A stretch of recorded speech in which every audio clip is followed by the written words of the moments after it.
মোস্তফা সরোয়ার ফারুকীকে, আকিজ বশিরকে, যারা বিতর্কিত আকিজ বশির একটি মামলার আসামি, 49 নম্বর আসামি, যেখানে শেখ হাসিনা 1 নম্বর আসামি। এই আন্দোলনে মৃত্যু বা হত্যা হয়েছে এরকম একটি মামলার তিনি আসামি। চিন্তা করতে পেরেছেন প্রিয় দর্শক, কোথায় মানে কিভাবে উপদেষ্টা মন্ডলী নিয়োগ হচ্ছে।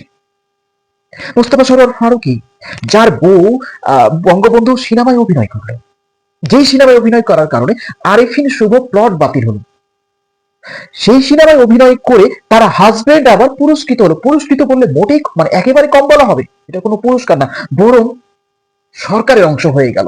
সরকারের মানে সরকার কিভাবে চলবে, জনগণ কিভাবে চলবে, এই বিপ্লবী সরকার কিভাবে চলবে, সেটার হর্তাকর্তা হয়ে গেল। কি করে সম্ভব? কোন প্যারামিটারে, কোন কিসের ভিত্তিতে এই উপদেষ্টা মন্ডলী নিয়োগ করা হচ্ছে? অথচ আমি প্রথমে যে কথা বলা শুরু করেছি, পিনাকি ভট্টাচার্যের মতো মানুষ, কিংবা আমার দেশ পত্রিকার সম্পাদক ডক্টর মাহমুদুর রহমানের মতো মানুষ, কিংবা আসিফ মাহতাব, যিনি ব্র্যাক ইউনিভার্সিটির সম্মানিত টিচার, এদের মতো মানুষকে উপদেষ্টা মন্ডলীতে সংযোগ করা হচ্ছে না। বারবার সামাজিক যোগাযোগ মাধ্যম সহ যারা অ্যাক্টিভিস্ট আছেন, আমাদের মতো যারা সাধারণ মানুষ আছেন, তারা বলার চেষ্টা করছি যে পিনাকি ভট্টাচার্য, ডক্টর মাহমুদুর রহমান কিংবা আসিফ মাহতাবের মতো মানুষদেরকে, কিংবা মতো না স্পেসিফিক এইদেরকে এই উপদেষ্টা মন্ডলীতে নিয়োগ করার সময় দাবি, এটা কোনো আবেগীয় কথা না, এটা বাস্তবসম্মত।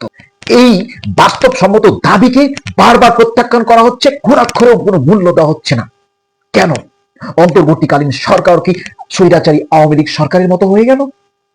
যে অন্তর্বর্তীকালীন সরকার প্রধান ডক্টর ইউনূসকে আমরা এক বুক স্বপ্ন নিয়ে এই আসনে আসীন করেছি, আমরা এখনো আশাহত হতে চাই না। আমাদের স্বপ্ন ভঙ্গ হবে এমন কামনাও আমরা করছি না। ডক্টর ইউনূসের প্রতি আমরা এখনো ভরসা রাখতে চাই, বিশ্বাস রাখতে চাই। আমাদের যে স্বপ্ন, আমাদের যেই